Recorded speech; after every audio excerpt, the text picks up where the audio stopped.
Allah Subhanahu wa taala ketika menetapkan kematian bagi seorang hamba memiliki ibrah yang sangat besar, yang menunjukkan bahwasannya kehidupan yang ia lalui merupakan kehidupan yang sementara. Innamad dunya fana. Sungguhnya dunia itu fana. Sungguhnya dunia itu fana. Apa yang akan kita gunakan dan apa yang akan kita lakukan selama di dunia itu menyebabkan kelelahan. Betul nggak? Coba sampean kerja buat apa? Cari nafkah, cari duit buat apa? Keluarga kan? Untuk makannya anak dan istri, untuk memenuhi kebutuhan hidup, untuk memenuhi keinginan hati dan jiwa. Lelah nggak? Lelah. Itulah hakikat kehidupan, melelahkan. Makanya orientasi kesuksesan seorang muslim itu nggak pantas kalau sekedar hanya dunia, dunia dan dunia. Nggak pantas, Pak. Justru dia nggak lebih pantas lagi adalah dia tidak pantas hidup di dunia. Kenapa? Sempit sekali cara berpikirnya jika kesuksesan adalah duniawi. Sempit betul. Hanya sekadar mobil, hanya sekadar rumah. Coba sebutkan saja, apa yang menjadi kebutuhan Anda selama ini di dunia? Pasti hanya itu saja. Orang berkaca kepada orang sukses, yang dijadikan tolak ukur adalah itu saja. Tidak lelahkah kita dengan dunia? Lelah. Tapi kenapa kita terus mengejar dunia? Hawa nafsu.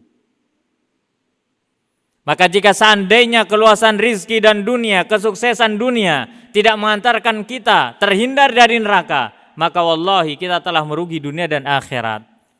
Akan tapi sebaliknya, jika seandainya kesuksesan dunia tersebut mengantarkan kita ke dalam surga, maka merupakan keberuntungan di dunia dan di akhirat.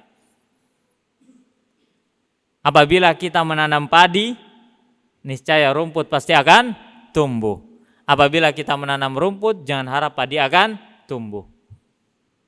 Apabila kita mengejar akhirat, dunia pasti akan mengikuti.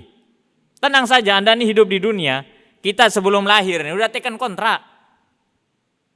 Ngerasa nggak kalau pernah teken kontrak? Nggak ngerasa, nggak ingat Pak. Kita pun nggak ingat semua. Nabi SAW bersabda, bahwasannya janin 40 hari pertama itu jadi segumpal darah, 40 hari kedua jadi segumpal daging, 40 hari pertama jadi air, 40 hari kedua jadi segumpal darah, kemudian fase ketiga jadi segumpal daging, baru kemudian Allah tiupkan ruh ya melalui malaikatnya. Kemudian ditulis, ditetapkan beberapa perkara. Rizkinya, wa ajalihi, wafatnya, wa amalihi, amalannya, au syaqiyun au sa'idun, hidupnya apakah ia bahagia atau sengsara, semuanya sudah ada teken kontraknya.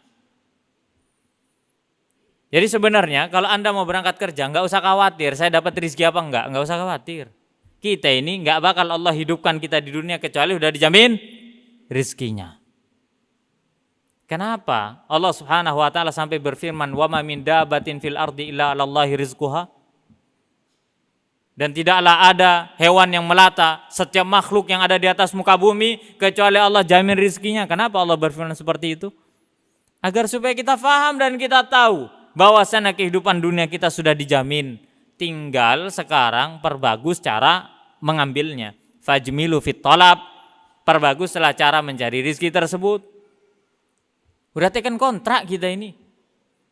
Kita nggak bakal diwafatkan oleh Allah Subhanahu wa taala kecuali kita telah menghabiskan harta dunia sesuai dengan apa yang Allah tetapkan untuk kita. Kalau Allah takdirkan kita harus menghabiskan 1 miliar duit sampai pada 999.999.999 rupiah, kurang 1 rupiah, kurang 100 rupiah, maka Anda tidak akan pernah diwafatkan oleh Allah kecuali sempurna rizkinya. Sempurna rizkinya, selesai. Dah, tinggal menuju pada fase kehidupan yang selanjutnya, yaitu kematian. Jadi tidak usah khawatir sama rezeki. Kalau Anda mau usaha, usaha saja.